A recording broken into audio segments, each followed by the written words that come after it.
Good morning to everyone. ఈ data ఒకసారి చూడండి. సో ఈ డేటా ఒకసారి చూడండి. ఏ broken support level become a future resistance level and similarly A broken resistance level become a future support level. అంటే ఒక resistance level అనేది మళ్ళీ ఫ్యూచర్ గా సపోర్ట్ లెవెల్ ని ఇండికేట్ చేస్తుందని ఇక్కడ చెప్తుంది. ఈ డేటా చూడండి. అదే మనం ఒకసారి చార్ట్ లోకి వెళ్ళి చూద్దాం. సో ఇందాక సపోర్ట్ రెసిస్టెన్స్ గురించి ఒక డేటా చూసాం కదా, అదే మనం బిట్ కాయిన్ చూసుకుంటే 1 అవర్ టైం ఫ్రేమ్ ఇది ఒకసారి చూడండి. ఇది మనకు సపోర్ట్ అయితే ఇది రెసిస్టెన్స్. ఎక్కువ మల్టీ టైమ్స్ ఒకే దగ్గర టచ్ అవ్వాలి. మల్టీ టైమ్స్ ఒకే దగ్గర టచ్ అయింది, ఇలా గీసుకున్నాను నేను.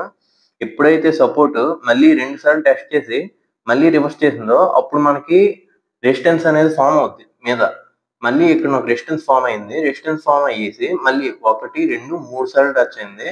ఇది 4సారి. ఈసారి బిట్ కాయిన్ ఎక్కడి వరకు వెళ్ళొచ్చు అంటే మనకి ఎక్కడైతే సపోర్ట్ ఉందో అక్కడి వరకు వెళ్ళొచ్చు. కానీ మీరు ఎందుకు బిట్ కాయిన్ చెప్పుతున్నారు అంటే, మనం ఇండియాలో చేస్తే ఇండియాలో సపోర్ట్ రెసిస్టెన్స్ మనం తీసుకుంటే ఎక్కువ వోల్టిలిటీగా ఉంటాయి. ఇప్పుడు న్యూస్ ఉంటుంది కదా ఈ మధ్యన, కాబట్టి సపోర్ట్ అండ్ రెసిస్టెన్స్ మీద కొంచెం క్రిటికల్ గా ఉంటుంది. అందుకే నేను తీసుకోలేదు. Thank you for watching.